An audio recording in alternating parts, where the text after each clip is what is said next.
रामकृष्ण हरी आज निघालेला आळंदी ते पंढरपूर पालखी सोहळा या निमित्त वारकरी पंढरपूरच्या दिशेने निघालेले आहेत. तर आपण आज वारकऱ्यांच्या प्रतिक्रिया घेणार आहोत. पंढरपूरच्या दिशेने फिरायला काय वाटतं, काय कसं काय सोडून आले?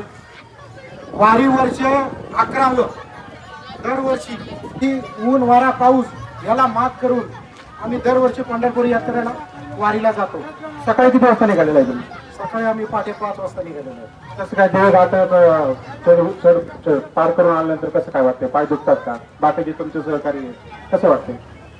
पाऊले चालत ती पंढरीची वाट आणि ही वाट चालत असताना लागतो असा अवघड आमचा हा दिवे घाट जो तो तहान ठिकाणी व्यापलेला आहे तो सुद्धा येतो आगळा वेगळा असा हा अनुभव पाहायला मिळतो.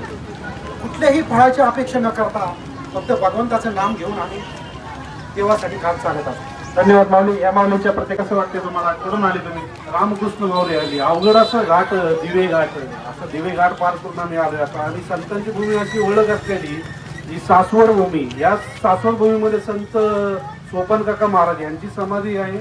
संत आणि महाराज यांची भूमी असे दोन्ही भूमी असलेले पुरंदर किल्ला. पुरंदर किल्ल्यावरती छत्रपती धर्मवीर संभाजी महाराजांची जन्मस्थान अशी या पुरंदर नगरीची किंवा सासवड नगरीची अशी ओळख असलेली. आज या सासवड नगरीमध्ये माऊलीची पालखी आज येणार आहे. आणि आज या माऊली पालखीमध्ये आल्याबद्दल सर्व वारकरी भक्तांचं किंवा सासवड पूर्ण ग्रामस्थांचं व रामकृष्ण हरी म्हणून धन्यवाद. आज आपण पाहिलेल्या वारकऱ्यांच्या प्रतिक्रिया. तर ऊन वारा पाऊस या कशाशी तामानं बाळगता पंढरपूरच्या विठ्ठलाच्या दर्शनासाठी निघालेल्या वारकरी भक्तांचं हार्दिक स्वागत. धन्यवाद.